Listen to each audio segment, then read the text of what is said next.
আরাফার দিনে যে চক্ষুকে হেফাজত করলো, চক্ষুকে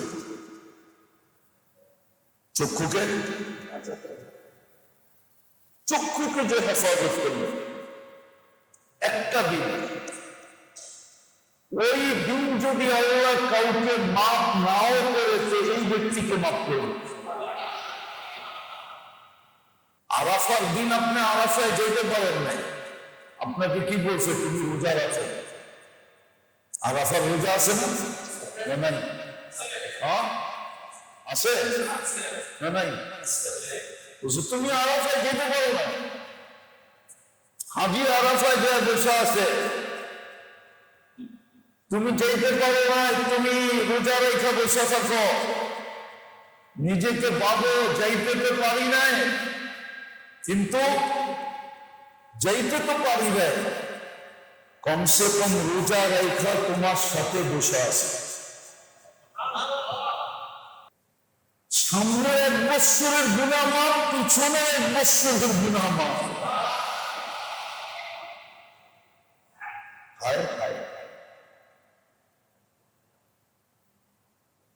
বুঝা গেল আজকে উঠাইলো আপনি পবিত্র, 1 বছরের মাথায় উঠাইলো পবিত্র। কেন? অতীতের 1 বছরের মাপ না, এখন তো আপনার মাপের মধ্যেই আছেন। এখন উঠাইলো পবিত্র, 1 বছরের মাথায় উঠাইলো, সামনে 1 বছরের মাথায় উঠাইলো কি পবিত্র। কেন? অতীতের 1 বছরের মাপ না, এখন তো আপনার মাপের মধ্যেই আছেন। এখন উঠাইল পবিত্র, 1 বছরের মাথায় উঠাইল, সামনে 1 বছরের মাথায় উঠাইল কি পবিত্র। যেরকম আরাফার দিনের একটা হাদিস আছে, আরাফার দিনে যে চক্ষুকে হেফাজত করলো, চক্ষুকে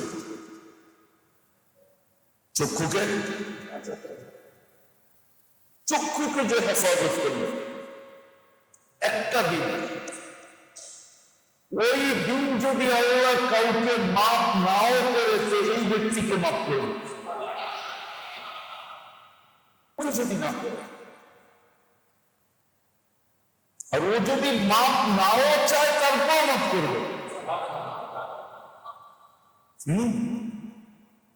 আল্লাহ রাসূল সাল্লাল্লাহু আলাইহি ওয়াসাল্লাম ওনার চাচাতো ভাইকে বলছিলেন, কি জানি নাম, ফজল ইবনে আব্বাস, ফজল রাদিয়াল্লাহু তাআলা আনহুকে বলছিলেন, উনি বাচ্চা ছিল, বাচ্চা প্রাপ্তবয়স্ক ছিল, বিদায় হজের দিন আল্লাহ রাসূলের সাথে সোয়ারিতে ছিল।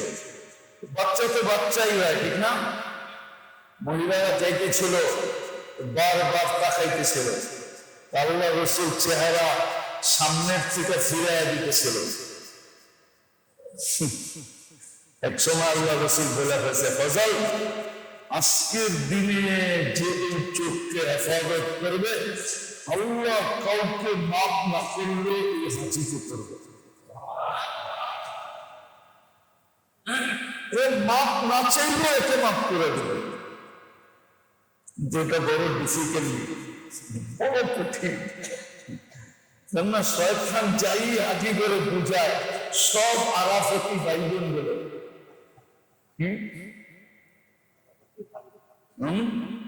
আরাফতি কি? আরে বলুন না, শয়তান যাওয়ার পরেই বুঝায় আল্লাহের হুজুর আমরা আরাফতি ভাইবোন। কি আরাফতি? এটা বল কোন পেল আর বলছেন, আরাফায় গেলেই ভাই হয়ে যায়, বনিয়া যায়। তবে ওদের বাড়িতে আসার পরে যে বইনের বেড়াসের দেবে, পাওনা দে, পাওনা। তোর বাপ বইনে গেছে না, বাপের সম্পত্তির থেকে দিবি না, না দিলে কার বেড়ে নেওয়া উচিত, ঠিক না? ওখানে ঠিক না? আরাফার দিন আপনি আরাফায় যেতে পারেন নাই, আপনাকে কি বলছে? তুমি রোজা আছে। আরাফার রোজা আছে না? নাই? হ্যাঁ আছে না নাই? তুমি আরাফায় যেতে পারো না, হাজি আরাফায় যে বসে আছে, তুমি যেতে পারো না, তুমি রোজা রেখে বসে থাকো, নিজেকে ভাবো যাইতে তো পারি নাই, কিন্তু যাইতে তো পারি নাই, কমসে কম রোজা রেখা তোমার সাথে বসে আছে, বেনিফিটও তো সেরকম। আরাফা রোজা রাখলে কিছু আছে, কিছু আছে, সামনে 1 বছরের গুনাহ মাফ, পিছনে 1 বছরের গুনাহ মাফ।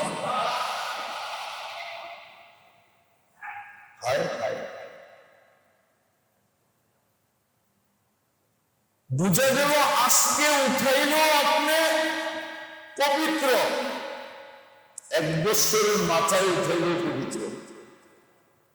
কেন? অতীতের 1 বছরের মাপ না, এখন তো আপনার মাপের মধ্যেই আছেন, এখন উঠাইল পবিত্র, 1 বছরের মাথায় উঠাইল, সামনে 1 বছরের মাথায় উঠাইল কি আছি।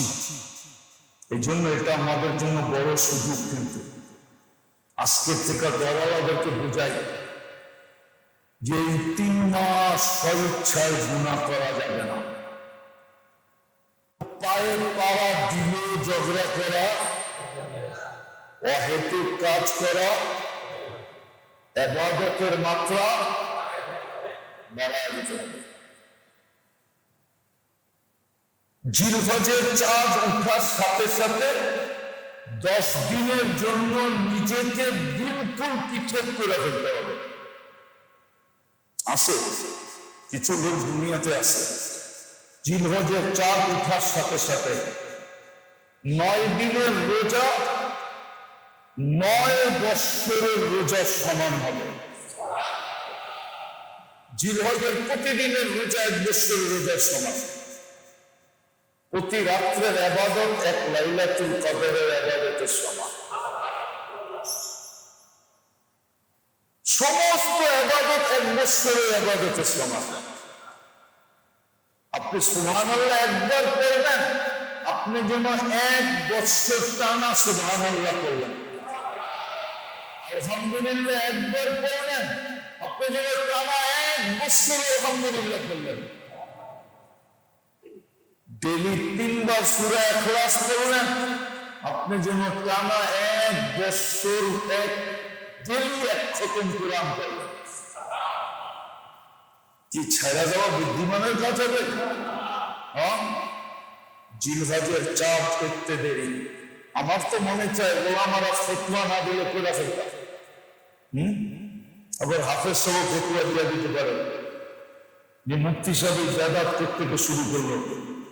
আমার তো মনে চায় চাঁদ উঠার থেকে নিয়ে চাঁদের রাত পর্যন্ত মসজিদে ইতিকাফ করা, এলান করা যে কে কে আমার সাথে বসবা আছে।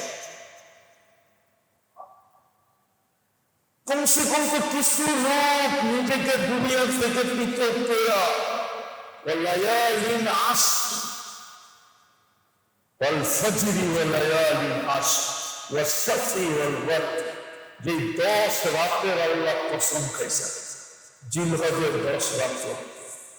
যদি উলামা ফতোয়া না দিত যে উনি আবার কি বেদাত শুরু করছে, আমার মন চায় রমজানের মতো এরকম এলান করা, জিলহজের 10 দিন ইতিকাফ করা, আমার মন চায়, কিন্তু পারি না। উঠে আবার ফতোয়া না দিয়ে ফতোয়ার ভয়ে করতেছি না। হ্যাঁ, 1 বছরে আবার ফতোয়া দিবে না, আমার পার্সোনাল ব্যাপার, ঠিক না? কিন্তু কিছু উম্মত যদি সাথে থাকে, তাহলে কিছু উম্মত হতে গেল মন চায়। মিডিয়াতে কথা চলে যেতেছে, হতে পারে এটা জবাব কোনো ওলামার পক্ষ থেকে আসলেও আসতে পারে। কি দোয়া করেন, ওলামা যদি বৈধতা দেয়, তাহলে আমার নিয়ত আছে যে আমি আবার 10 দিন ইতিকাফ করি, একটা জামাত নিয়ে করি, যে কিছু খুলে 10 রাত্রের মূল্যায়ন করো, 10 দিনের মূল্যায়ন করো, একটু চেষ্টা করো নিজেকে বাঁচাইতে, আল্লাহর কাছে যেতে চেষ্টা করো। ইনশাআল্লাহ এতটুকু করবেন তো? বুঝাইতে পারলাম তো? সুযোগটা হাত থেকে ছাড়া করবে। শয়তান বড় চেষ্টা করবে, শয়তান বড় চেষ্টা করবে আমাদের এই 3টা মাসও মাটিতে মিশিয়ে দিতে।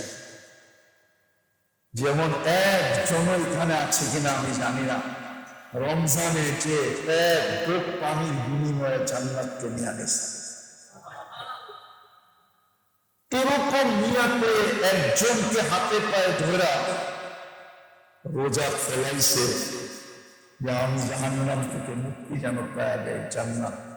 এরকম মন মানসিকতার এরকম কর্ম করছে এখানে একজনও আছে কিনা আমি জানি না। আমরা তো নিজের ইফতার নিয়ে ব্যস্ত ছিলাম। আমি বলছিলাম রমজানে শেষ 10 দিনে আমি একদিন রাস্তায় ইফতার করছিলাম, ভাগ্যিস সেদিন আমার গাড়িতে পানি ছিল। আমার গাড়িতে যদি পানি না থাকতো তাহলে আমাকে ওই সময় মুখের থুতু চাটতে চাটতেই ভাবতে হতো যে আমি ইফতার করতেছি। আমার গাড়িতে পানি ছিল, কেননা জ্যামের কারণে আমি যেখান থেকে ডাক্তার দেখাইছি, চেক আপে গেছি, ওইখান থেকে আমার বাসায় যেতে উর্ধে 10 মিনিট, উর্ধে, কিন্তু জামে খায়া ফেলছে আমার 1.5 ঘন্টা। ভাগ্যিস আমার গাড়িতে পানি ছিল। আমি লোকগুলা দেখতেছিলাম আর দিলের ভিতরে মনে হতেছিল কে যেন কাটা বিকতে ছিল দিলের ভিতরে, যে এই মানুষগুলা চতুর্দিকে বাসা বাড়ি দোকানপাট, একজনকে তো আসতে দেখি না যে একটা পানির ছোট বোতল নিয়ে ছুটে আসছিলাম 1 ডোব করে পান করে রোজা ফেলে।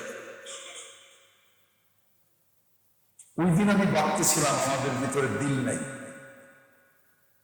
দিল থাকলে রক্ত মাংসের দিল নেই, আছে হয়তো এই স্টিলের হবে, আছে হয়তো এটা পাথরের হবে, আছে হয়তো এটা লোহার হবে, আছে হয়তো বিজ্ঞানের বানানো কোনো ম্যাটেরিয়ালস দ্বারা হবে যেটা কোনো আসর করতেছে। এরকমই ছিল ঢাকা শহরে, লক্ষ লক্ষ মানুষ ডেলি রাস্তায় ইফতার করত, 1 বোতল পানি পর্যন্ত পেত। তো ইনশাআল্লাহ করবো তো এই 3টা মাস লাগাবেন তো কাজে।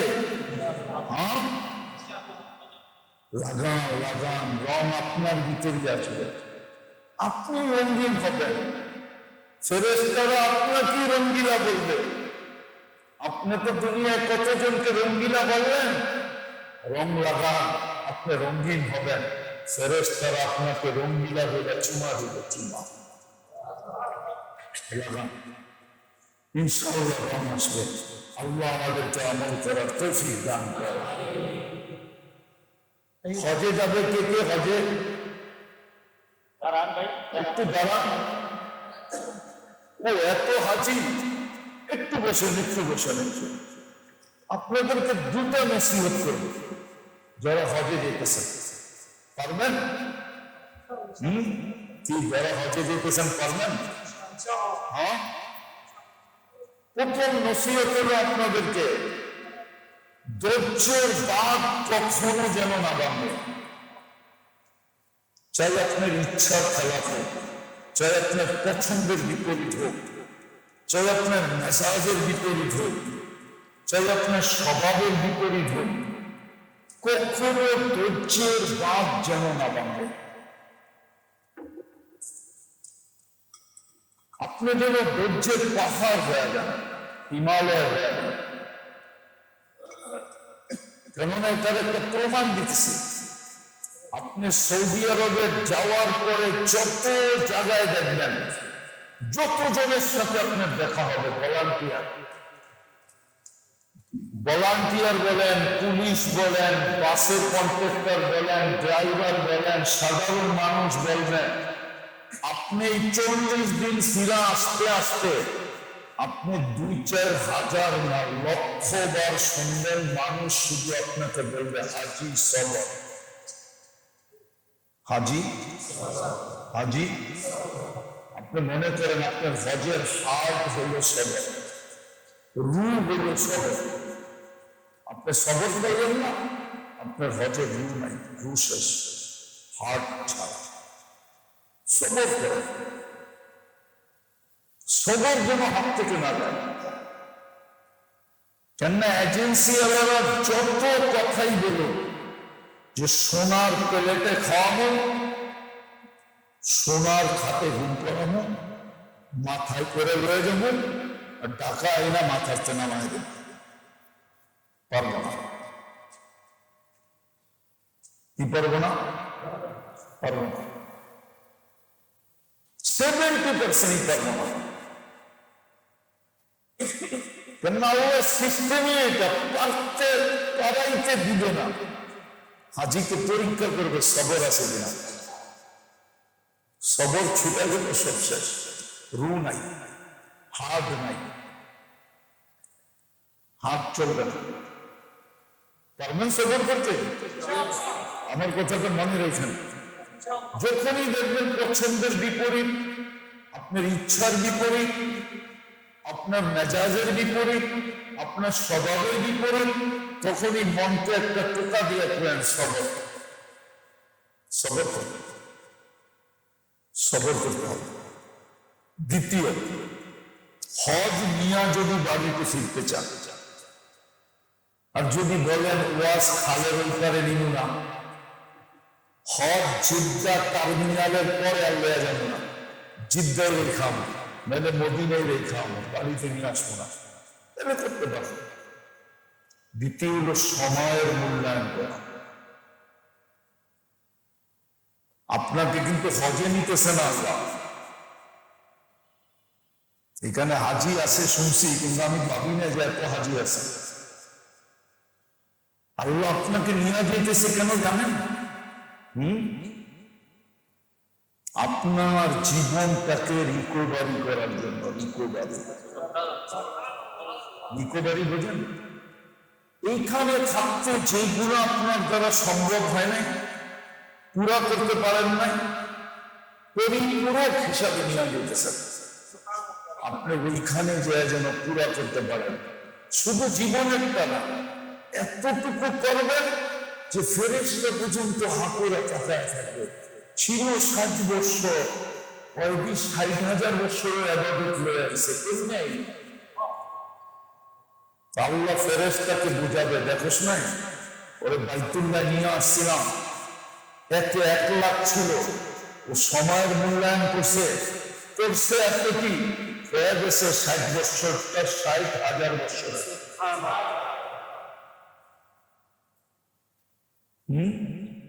একদিন নামাজ পড়লে তো 1 লক্ষ দিনের নামাজ। 1 লক্ষ দিনে কয় বছর হয় জানেন? তো জানেন না, মোবাইল তো রাখছেন, যাবেন। 1 লক্ষ দিনে 365 দিয়ে দাম দেন, যান দেন দেন দেন, আরে দেন না। 1 লক্ষরে 365 দিয়ে ভাগ দেন, দেখেন কত দিন হয়, কত বৎসর হয়। দিন হবে না, বৎসর হবে। 365 দিনে 1 বৎসর না, 273 বৎসর হয় একদিনের নামাজ। আমি যে 60 বৎসরটা 60,000 বৎসর বলছি, কম বলছি, তার আরো বাড়ানো যায়। কেমনে জানেন? হাজি আল্লাহর রাস্তায়, আর আল্লাহর রাস্তার এক আমল বিনা সন্দেহে 7 লক্ষ গুণ হয়। মক্কা 1 লক্ষ, ওটাকে আবার গুণ দেন 7 লক্ষ দিয়া, ওটারে বাদ দেন 365 দিয়া, তাহলে বুঝে আসবে আমার কথাটা সত্য। আমি এমনি বলবে, আমি ম্যাথমেটিক্স এত কাঁচা না, যদিও পড়ালেখা কম করছি। এই জন্য বললাম 60 বছরের জীবন রিকভারি হবে কত? 60,000 বছরের। এই জন্য আপনাকে নিয়ে দিতেছে। কিয়ামতের দিন যেন ফেরেশতা না বলতে পারে এই আমলটা তো ওর কাছে নাই। হাজিকে এই জন্য নিয়ে যেতেছে রিকভারি করার জন্য, সমস্ত ইবাদত যেন রিকভারি করে এখান থেকে ফিরে আসতে পারে। এটার জন্য শর্ত হলো আপনার সময়ের মূল্যায়ন। একটা মুহূর্ত যেন বেকার না কাটে। হ্যাঁ, ঘুমায়া কাটান, আমার কোনো আপত্তি নেই, কিন্তু মার্কেটে ঘুরা যেন না কাটে, গপ গুজারিতে যেন না কাটে, ঘুরা ফিরায় যেন না কাটে। কোনো কাজ নাই, ঘুমায় না, কোনো আপত্তি নেই, ঘুমাইলে কোনো অসুবিধা নেই। সময় যেন মূল্যায়ন হয়, একটা মুহূর্ত যেন বেকার না, একটা মুহূর্ত যেন বেকার না যায়। সময়ের মূল্যায়ন করেন, তাহলে আপনি হজ নিয়ে ফিরতে পারবেন। 1 নম্বর হলো সবর, 2 নম্বর হলো সময় মূল্যায়ন। তাহলে আপনি গুনার থেকে বেঁচে যাবেন, ঝগড়া হবে না, গুণও হবে না, অহেতুক কামও হবে না। 3টার থেকে বেঁচে যাবেন, যে 3টা কোরআনে নিষেধ করছে। ওয়ালা রাফাসা ওয়ালা ফুসুকা ওয়ালা জিদালা ফিল হজ। 3টার থেকে বেঁচে যাবেন যদি 2 কাম করতে পারেন। আর ইনশাআল্লাহ আপনি হাজি হয়ে ফিরবেন। নাইলে কিন্তু আরেকটা শব্দ আছে বাংলায়, ওটা বললাম না। আরেকটা শব্দ বাংলায় কি রাগ হয়ে গেলেন? আছে না? নাই না ভাই? তাহলে হাজি হয়ে ফিরবেন। নাইলে কিন্তু বাংলা আরেকটা শব্দ আছে, আল্লাহ না করো, কাবেহা না করো, কাবেহা না করো। আমাদের জন্য দোয়া করেন, কেননা হাজির দোয়া কবুল। হজের পরেও 2.5 মাস কবুল, যেটা হাজির জন্য বিরাট বড় একটা গিফট আল্লাহর পক্ষ থেকে। হাজির যার জন্য মাপ চাবে, আল্লাহকে মাফ করে। খালি নিজের আত্মীয় স্বজনের জন্য চায় না, আমগুলো চায়, সারা উন্মতের মাপ করে দিলে উন্মতের ভিতরে আপনার 14 গোষ্ঠী হয়, আপনি চিন্তা করেন না। এই জন্য অপরিমিতা বড় করেন। আর যারা হজে যাইতেছি না, ওরা ওদের হুকুম হলো হাজির কাছে দোয়া চাওয়া, মাপের দোয়া চাওয়া। আল্লাহ রাসূল হুকুম দিচ্ছেন হাজিদেরকে আগে দিয়ে আগায় দিয়ে আসো, হাজিদেরকে আগায় নিয়ে আসো। হাজির সাথে দেখা হইলে হাতি খাইতে বলো, বলো আমার জন্য মাপ চাও। হজের পরে 12 রবিউল আউয়ালের 15 তারিখ পর্যন্ত, জিলহজের পরে মুহররম, সফর, রবিউল আউয়ালের 15 তারিখ পর্যন্ত হাজির দোয়া কবুল কবুল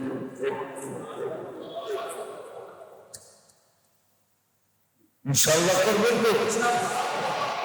দেন এবার দেন, কি দিবেন হাজিদের উপহার? আমরা এখানে যে হাজি সাহেবরা আমাদের কাছে নাম লেখাইছিলেন তাদের জন্য আমরা একটা গিফট রাখছি। যারা মাস্কুরাত সহ, আমি তাদেরকে আগে বলতেছি। ওইখানে শাহিন ভাই আছেন? আসেন আসেন, মুফতি সাহেবের হাতে শাহিন ভাইয়ের পরে প্রথম শিকদার ভাই, উনিও মাস্কুরাত সহ যাচ্ছেন, আসেন। তারপরে পাপ্পু ভাই, উনিও মাস্কুরাত সহ যাচ্ছেন। পাপ্পু ভাই কোথায়?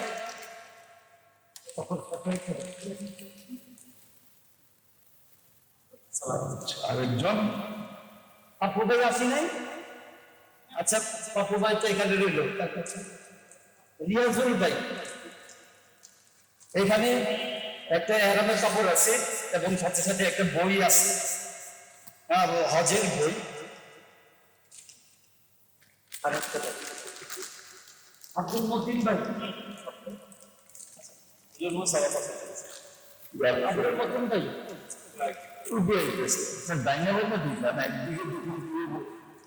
ইমাম ফেব্রিক্স থেকে কে যাচ্ছেন?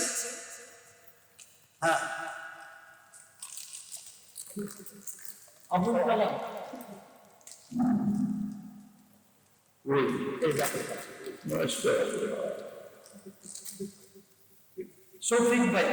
শফিক ভাই দারুল লেবাস ট্রেডার্স।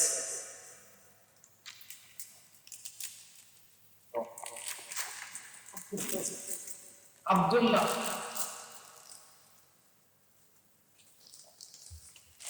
মাশাআল্লাহ। আফিফ বিলাল ভাই,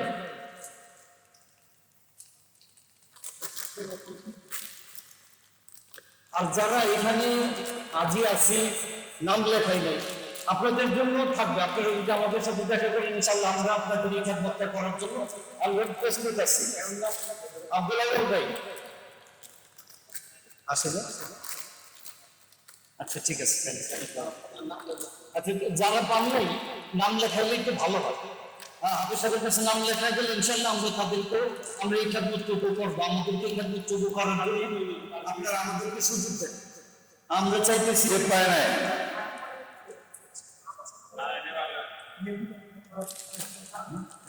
আউ্বাল ব্যাগটা রাইখা দেন, ওনারও দিয়া দিন, ওনার সেই যে আসেন নগদে নিয়ে দেন। যে আসেন একটা বাকি রাখেন, এক ড্রেস আজকে পৌঁছে দিতে পারবেন।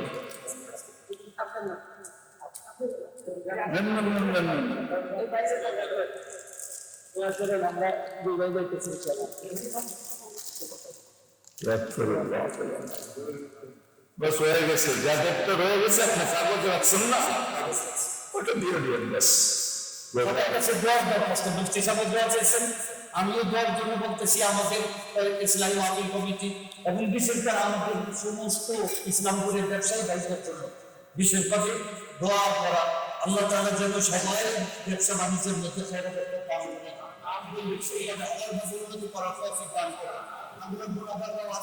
আল্লাহ তাআলা আমাদেরকে যেন বারবার মুফতি সাহেব সহ আমরা যেন যাইতে পারি, এর জন্য দোয়া করি। জাবেদের আম্মার জন্য সবাই দোয়া। সামনের তারিখ 17 মে ইনশাআল্লাহ, সামনের তারিখ 17 মে ইনশাআল্লাহ আমাদের মাসিক ইসলামী মজলিস। ইনশাআল্লাহ আমরা সকলেই আসবো। اللهم لك الحمد كما ينبغي لجلال وجهك وعظيم سلطانك। আল্লাহ, বেশি কিছু চাবো না, তাদেরকে নিয়ে হাত উঠাইলেন আজকে, যাতে জানেন বিশেষভাবে আপনার মেহমান, তাদেরকে আপনি মেহমান হিসাবে কবুল করে রয়েছে, যাদের বিষয়টিতে সবকিছু কমপ্লিট হয়ে গেছে, যাদেরকে আপনি মেহমান হিসাবে ঘোষণা দিচ্ছেন, রহমান যাদেরকে ডাইরেক্ট দেওয়া হচ্ছে, ওই মেহমানদেরকে নিয়ে আসতে হাত তুললাম। আমাদেরটা ফিরত চাইলেও যেতে পারে, কিন্তু আপনার মেহমানদেরটা হাত ফিরত যাই কি করে।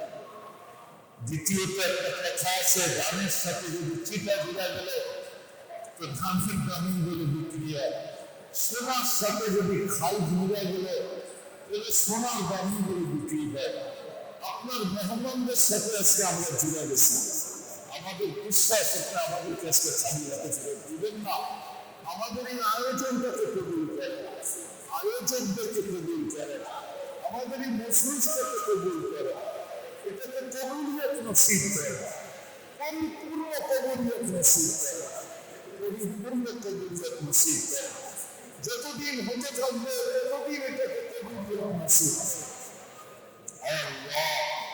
আল্লাহ হাজিদের সফরকে আপনি আসান করেন। আল্লাহ বাস্তব হজকে নিয়ে দেশে ফিরে হাজি হিসেবে যেন দেশে ফিরে আসে। আল্লাহ এদের সফরকে কবুল করেন, সফরকে আসান করেন, শয়তানের হাত থেকে হেফাজত করেন, ওই কলঙ্ক বাহিনী থেকে আপনি হেফাজত করেন, যাতে সবর হাতের থেকে ছুটে না যায়, সময়ের অপব্যবহার না হয়। পেরেশানওয়ালাদের পেরেশানি দূর করে দেয়, প্রয়োজনওয়ালাদের প্রয়োজন মিটা দেয়। অসুস্থ যারা আমরা আছি আমাদেরকে শেখায় কামেলা আজলা গায়েবা ইসলামের নামে, যারা কবর চলে গেছে সেদেরকে মাফ করে, বিশেষ করে আমাদের জাবেদের আম্মা। আল্লাহ, আমাদের কাকলারের মুরব্বী আজকে দুনিয়া থেকে চলে গেছে, ফারুক সাহেব আল্লাহ উনি কবরে পৌঁছে আগে ওনার কবরকে আল্লাহ জান্নাতের বাগান। আল্লাহ আল্লাহ জাভেদ ভাইকে এর ফ্যামিলিকে এর ভাই বোনকে সবর করার তৌফিক দিন। যা চাইতে পারলাম তাও দেন, যা চাইতে পারলাম না তাও দেন। এই 3 মাসের আল্লাহ মূল্যায়ন করার তৌফিক আমাদের। وصلى الله تعالى على سيدنا محمد وآله وصحبه أجمعين برحمتك يا أرحم الراحمين। 3টা মাসকে যদি কাজে না লাগাইলাম, দেখেন একটা লাইলাতুল কদরের রাত তো শেষ হয়ে গেছে, ঠিক না? সামনে আরো 10টা রাত আসতেছে লাইলাতুল কদরের রাতে। জিলহজ মাসের 1 তারিখ থেকে নিয়ে 10 তারিখ পর্যন্ত প্রত্যেক রাত লাইলাতুল কদরের সমতুল্য। প্রত্যেক দিন 1 বছরের ইবাদতের সমতুল্য।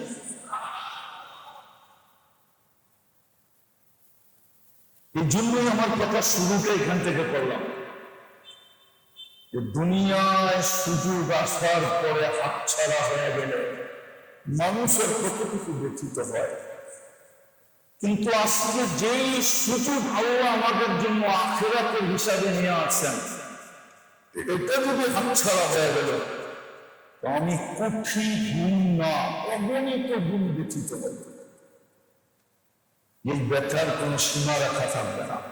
শুধু একদিন না, চিরদিনের জন্য আমি ব্যথিত হয়ে থাকবে। চিরদিন ব্যথা আমাকে দিতে থাকবে। দুনিয়ায় তো সাময়িক দেয়, এখানে চিরদিন। এই জন্য 3টা মাস হজের মাস, আবার 3টা মাস হারাম মাসের ভিতরে একাধারে 3 মাস হারাম মাস। যে মাসের ভিতরে আল্লাহ আমাদের কাছে অনুরোধ করছেন, অনুরোধ শব্দটা আল্লাহর জন্য শোভা পায় না, কিন্তু আমি বোঝানোর জন্য বলতেছি আল্লাহ অনুরোধ করছেন, ফালা তাযলিমু ফীহিন্না আনফুসাকুম। এই মাসের ভিতরে এমন কিছু করো না যেটা জুলুম হিসাবে লেখা হবে। এরকম কিছু করো না যেটা তোমার উপরে জুলুম হবে বা জুলুম হিসাবে লেখা হবে। এরকম কিছু করো না। আল্লাহ আমাদেরকে আবেদন করছেন। আল্লাহর আবেদনের কি দরকার ছিল? আল্লাহ এই 4 মাসে সিস্টেম করে দিতেন যে 4 মাসের চাঁদ উঠতে দেরি আমরা সব দেখা হয়ে যেতে দেরি হয়ে পারতেন না? পারতেন না? এরকম টেকনিক শরীরে ফিট করে দিতে পারতেন না যে 4 মাস আইতে দেরি আমরা অবশ হয়ে গেছি, এডুক করতে পারবো এডুক করতে পারবো না, করলেই বিপদ। চাইলেই তো হতো, কিন্তু আল্লাহ বাধ্য করেন নাই। আল্লাহ আমাদের ইজ্জতের খেয়াল রাখছেন। আল্লাহ আমাদের, যদিও শব্দগুলো আল্লাহর জন্য শোভনীয় না, আল্লাহ সমীহা করছেন যে শ্রেষ্ঠত্বের মুকুট দিছি, এটার উপরে আঙ্গুল দিয়ে কি করা, ইচ্ছা স্বাধীনতা দিছি, এটা হরণ করে কি করা। এই জন্য বুঝাইতেছেন আমাদেরকে, আর কিচ্ছু করতেছেন। এই জন্য আমাদের কাছে আবেদন করছিলেন, এই 4 মাস গুনাহ করো না, জুলুম করো না, গুনাহ করো শুধু। দ্বিতীয় বলছিলেন হাজিদের রঙে রঙিন হয়। হাজিরা 3 কাম করে না, তোমরাও করো না। আর এটাও বলছেন কসম খোদার, যে হাজি হজে যায় ঝগড়া করে আসলো, সে বাইতুল্লাহ শুধু দেখা আসলো, কিছু নিয়ে আসলো না, কিচ্ছু নিয়ে আসতে পারবে না। কোরআনে আছে ফালা জিদালা ফিল হজ, ফালা জিদালা। হাজিকে বলছে হাজি ঝগড়া করো না, ঝগড়া করলে শুধু টাকাই খরচ হবে, 7 লাখ 8 লাখ টাকা খরচ হয়ে যাবে, তোমার কিচ্ছু মিলবে না। আরাফা মুজদালিফা মিনার থেকে তুমি কিচ্ছু নিয়ে দিতে পারবে না। খালি হাতে যাবা, শুধু 2-3টা চায়নার জিনিসের মাল কিনা লাগেজ লয়ে যাবা, আর জমজমের পানি নিয়ে যাবা, আর মদিনার খেজুর নিয়ে যাবা, বাকি কিচ্ছু মিলবে না তোমার যদি ঝগড়া করবা। এই জন্য হাজিদেরকে নিষেধ করছে, খবরদার যেন ঝগড়া না হয়, খবরদার যেন। এই জন্য শয়তানের প্রথম কাজ হলো হাজিকে দিয়ে ঝগড়া করা, প্রথম কাজ। হাজিদের পিছনে শয়তান বৎসরে একবার তার একটা বাহিনীকে পাঠায়, এই বাহিনী বৎসরে একবার বাহির করা হয়, কমান্ডো বাহিনী হাজিদের জন্য। এটা বিশেষ ট্রেনিং প্রাপ্ত বাহিনী, এর উপরে ট্রেনিং শয়তান তার কোনো বাহিনীকে দেন নাই, হাজিদের জন্য ব্যবহার করে বৎসরে একবার। সারা বৎসর ওরা নাকে তেল দিয়ে ঘুমায়, আর হাজিদের ফ্লাইট শুরু হওয়ার সাথে সাথে বাহির হয়ে হাজিদের পিছনে কাজ করে। এই জন্য হাজিদেরকে বলছে, হাজি ঝগড়া করো না, ঝগড়া করো না। দ্বিতীয়, ওয়ালা ফুসুকা, হাজিকে বলছে হাজি গুনাহ করো না। তো যেটা বুঝাইতেছিল আমাদের জন্য করণীয় কি, আমরা যারা হজে যেতেছি না, হাজিদের রঙে রঙিন, এই মাস আমাদের জন্য আল্লাহ সুবিধা নিয়ে আসে। প্রথম তো নিজেকে ঝগড়ার থেকে দূরে রাখা, 3 মাস পায়ে পাড়া দিয়ে ঝগড়া করতে চাইলেও ঝগড়া না হয়। দ্বিতীয়, নিজেকে গুনাহ থেকে দূরে রাখা। তৃতীয়, অহেতুক কাজ এই 3 মাসে বিলকুল না করা।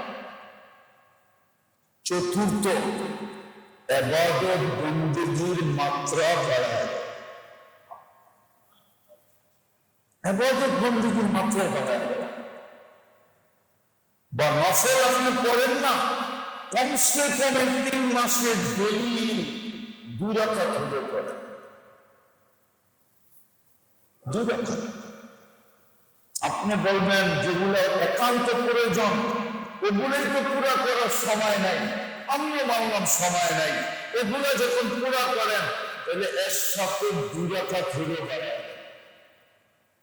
2 রাকাত বাড়ায়, ইবাদত বাড়ায়, বন্দেগী বাড়ায়, জিকির বাড়ায়, আসকার বাড়ায়, তসবিহ বাড়ায়, তাহলিল বাড়ায়, ইস্তিগফার বাড়ায়, দুরূদ বাড়ায়। এই 3 মাস কমসে কম, নাহলে বড় পস্তাইতে হবে। সুযোগ আমাকে বড় কাটাবে। এটার একটা ইঙ্গিত হাদিসে আছে, লা ইয়াতাহাসসার আহলুল জান্নাতি ইল্লা আলা সাআতিন মাররাত বিগাইরি যিকরিল্লাহ। জান্নাতে যাওয়ার পরে কোনো জিনিসের আফসোস হবে না, কিন্তু যে সুযোগগুলো সামনে আসছিল আরো কাজে লাগায় নাই, ওই সুযোগগুলো তাকে ব্যথিত করবে। কেননা যখন এক একটা পুরস্কার দেখবে যে এতটুকুর বিনিময়ে এত বড় পুরস্কার, কিতাবে তো পাওয়া যায় এক আল্লাহওয়ালা তো মরার আগেই চিৎকার দিয়ে ফেলছে,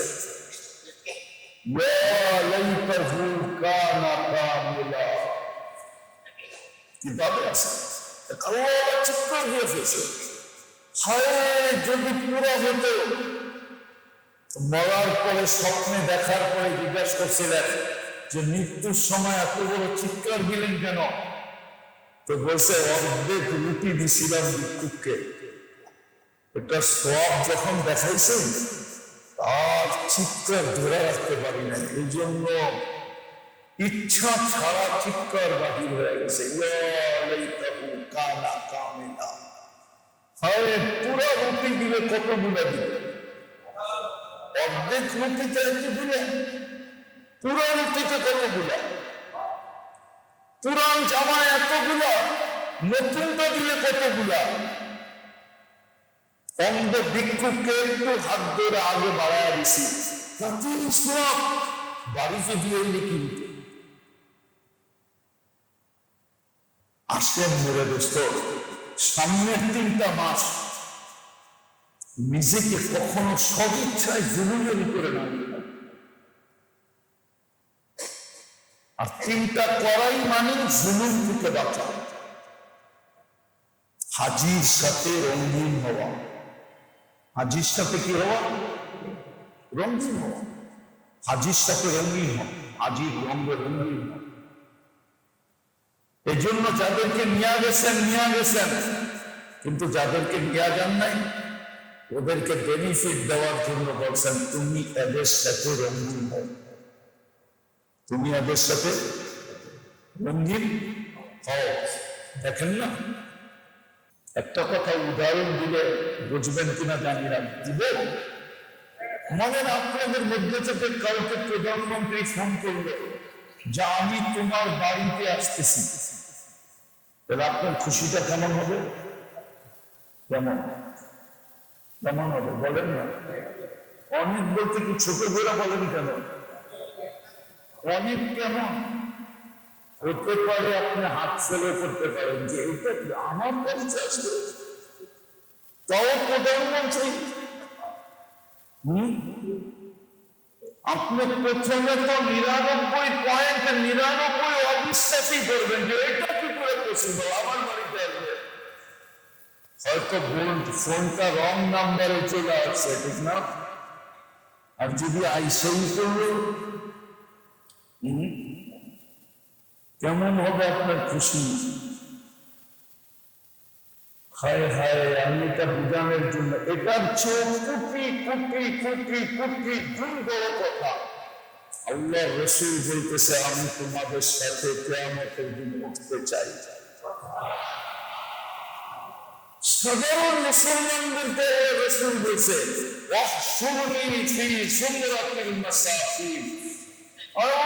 আমার সাধারণ গরিব মুসলমানদের সাথে কিয়ামতের দিন আমাকে উঠায়েন, আমি এদের মাঝে। এক সাধারণ সাহাবীকে দেখে উমর রাদিয়াল্লাহু তাআলা আনহু যখন শাসক, উনি বসা থাকলে দাঁড়ায় যেতেন, শোয়া থাকলে বসে যেতেন, চলন্ত থাকলে চলা থামায় দিতেন। সাহাবীরা বলতো ইয়া আমিরুল মুমিনিন, 36 লক্ষ মুরাব্বা মাইল আপনার পায়ের নিচে, 4টা মহাদেশের আপনার শাসক, এই সাধারণ মানুষটাকে দেখলে এরকম করেন কেন? তো বলছে তোমরা একে চিনো না। বলছে বলেন না। বলছে আমি 2 কানে শুনছি। উনি একটা প্রশ্ন করছিল আল্লাহ রসুলকে, আল্লাহ রসুল বলছে কিয়ামতের দিন তোর হাতটা ধইরা আমি দেখায় দেব। যে হাত কিয়ামতের দিন আল্লাহ রসুলের হাতের ভিতরে থাকবে, ওর মর্যাদার সীমা রেখা কে বলতে পারবে?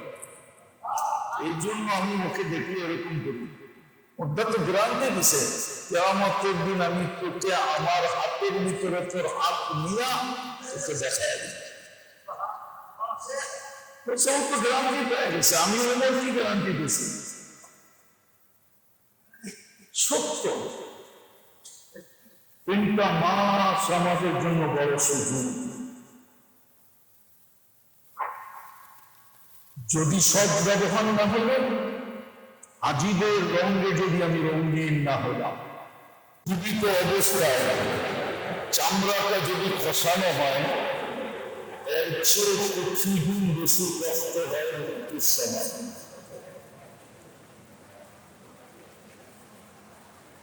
সুযোগটা হাতের কাছে পাওয়ার পরেও যদি ব্যবহার না করলাম, তাহলে কালকে যেই ব্যাখ্যাটা হবে এটা এর চেয়ে পৃথিবীর বেশি হবে। সুযোগটা আল্লাহ আমাদের কাইনা দিলেন। আপনার আমি অলসতার কারণে, গুরুক্ষেপ না করার কারণে, অলসতার কারণে বা খেয়াল না করার কারণে বা গুরুত্ব না দেওয়ার কারণে ওটা হাতের থেকে চলে গেল। একটা উদাহরণ দিই, মনে করেন রমজান চলে গেছে না? চলে গেছে তো, শাওয়াল চলে গেছে, আজকে 2 তারিখ হলো জিলকাদা। 1 তারিখ না 2 তারিখ, আজকে 1 তারিখ। আজকে উঠছে না, গত কালকে উঠছে? না না, আমি শুনলাম কালকে ঘোষণা হচ্ছে 2 তারিখ, গতকালকে ঘোষণা হচ্ছে, আজকে 2 তারিখ শুরু। রমজান চলে গেছে না? আল্লাহ না করো, আল্লাহ না করো, আমাদের কারো ব্যাপারে যদি জান্নাতের সিদ্ধান্ত না হলো, আর আল্লাহ যদি কালকে ওই ব্যক্তিকে বলল, মনে করেন এই বছরের ভিতরে মৌত হয়ে গেল, রমজান আর পাইল না, কিন্তু জান্নাতের ফয়সালাও হইল না, আল্লাহ যদি তার সামনে উপস্থাপন করেন যে রমজানে তো 1 ঢোক পানির বিনিময়ে আমি জান্নাত দিতে প্রস্তুত ছিলাম, 1 ঢোক পানির বিনিময়ে আমি জান্নাত দিতে প্রস্তুত ছিলাম, আর আমার গ্রান্টি ছিল, গ্রান্টিটা কার? সব আল্লাহর গ্রান্টি। তুমি নিলে না কেন? বলেন ওই সময় আপনার ভিতরে আমার ভিতরে ব্যথাটা কিরকম লাগবে? জান্নাতটা দেখাই দিতে বলবে, না দেখায় বলবে না, দেখাবে যে এটা তো 1 ঢোক পানির বিনিময়ে দিতে চেয়েছিলাম, তুমি নিলে না কেন? কেন নিলাম না? বলেন ওই সময় ব্যাখ্যাটা কিরকম লাগবে? আপনার আমার কাছে অ্যানালাইসিস নাই, যদি থাকতো কসম খোদা, ওই সময় যদি কুঠিবারে মৌত হতো, কুঠিবারের মৌতের কষ্টের চেয়ে বেশি কষ্ট এখানে লাগবে। তুমি কেন নিলে না? আমি তো 1 ঢোক পানির বিনিময়ে জান্নাত দিতেছিলাম।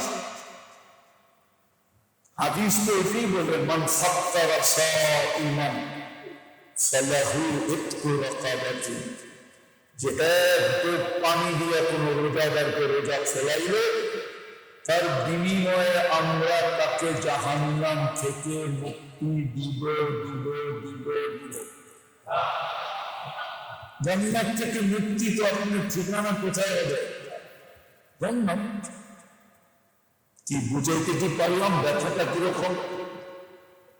সুযোগ ছিল। ঠিক আজকেও আমাদের সামনে একটা সুযোগ আছে, আজকেও আমাদের সামনে একটা সুযোগ আছে। 3টা মাস আমাদের জন্য সুযোগ, জিলকাদা, জিলহজ্জা, মুহররম। 3টা মাস আমাদের জন্য কি সুবর্ণ সুযোগ। আপনি হজে যেতে পারেন না, তাতে কিছু আসে যায় না। আপনি হাজিদের রঙে রঙিন হতে পারতেন, হাজিদের সাথে আপনি অংশীদারিত্ব দাঁড় করাইতে পারতেন। সুযোগ আছে, আমি হাজিদের সাথে অংশীদারিত্ব দাঁড় করাইতে পারি, আমি হাজিদের রঙে রঙিন হতে পারি। জিলকাদা, জিলহজ্জা, মুহররম, এই 3টা হজের মাস। আল হজ্জু আশহুরুম মা'লুমাত, এই 3 মাসই হজের। এই জন্য প্রথম ফ্লাইট কিন্তু 18 তারিখে হয়েছে। কি সৌদি আরবে কেন চাঁদ উঠে গেছে, হজের মাস শুরু হয়ে গেছে। জিলকাদার চাঁদ উঠা মানে হজের মাস শুরু হয়ে গেল। যে লাস্ট ফ্লাইটে যাবে আর লাস্ট ফ্লাইটে আসবে, ও মুহররমের শেষে আসবে। 3 মাস কিন্তু হজের মাস। শুধু হজের মাস না, 3 মাস হারাম মাস। হারাম মাস হলো 4টা। কয়টা? একটা রোজার আগে চলে গেছে রজব, আর 3টা হলো এখন জিলকাদা, জিলহজ্জা, মুহররম। এই 3 মাসের ভিতরে 2টা জিনিসের একত্রিত হয়েছে। একটা হলো হজের মাস, আর একটা হলো হারাম মাস। হজের মাস, এই 3 মাস কি? হজের মাস একটা সুযোগ আপনার জন্য। হাজিদের রঙে আমি রঙিন হতে পারি, হাজিদের রঙে রঙিন হতে পারি।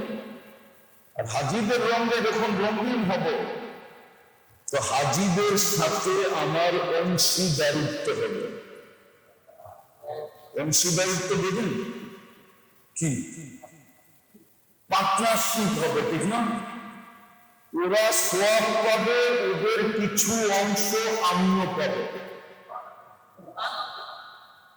কেননা আমি ওদের রঙে রঙিন।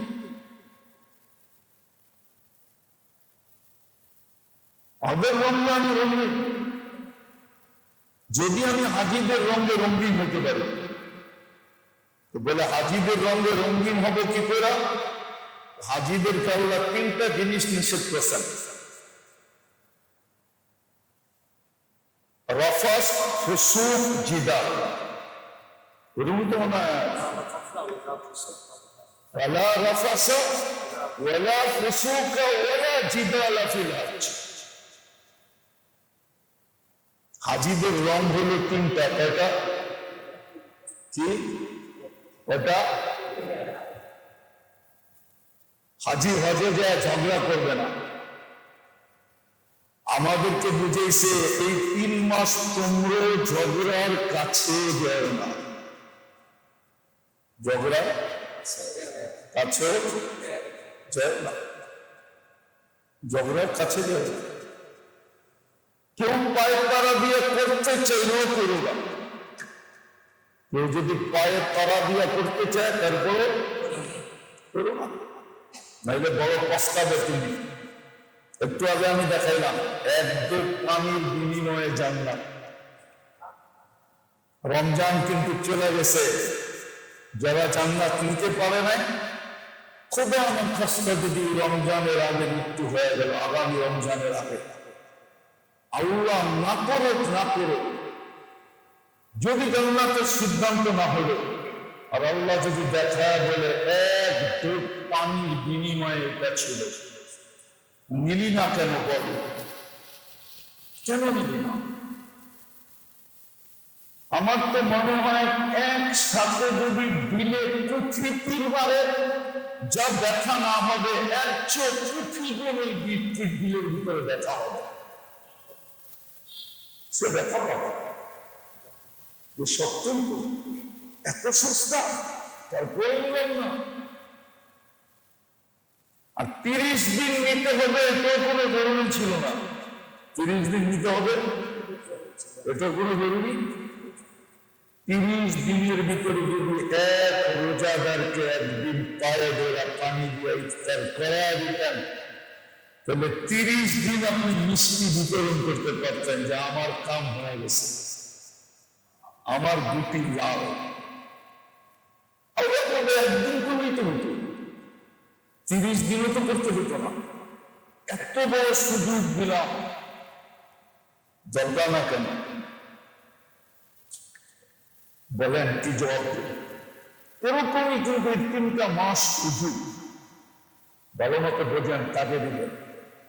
একজনও যদি বোঝেন আর এটাকে দিলে গাইখা নিয়ে যান, আর 3 মাসকে সুযোগ মনে করে যদি কাজে লাগান, তাহলে ইনশাআল্লাহ কালকে হাসতে হাসতে উঠবেন। ইনশাআল্লাহ হাসতে হাসতে উঠবেন। বরং গ্রান্তি দিয়ে বলা যায় হাসতে হাসতে উঠবেন, কাম বোনা যাবে। এটা আমাদের মতো সাধারণ মানুষের দুঃখটা অনেক বড় হবে।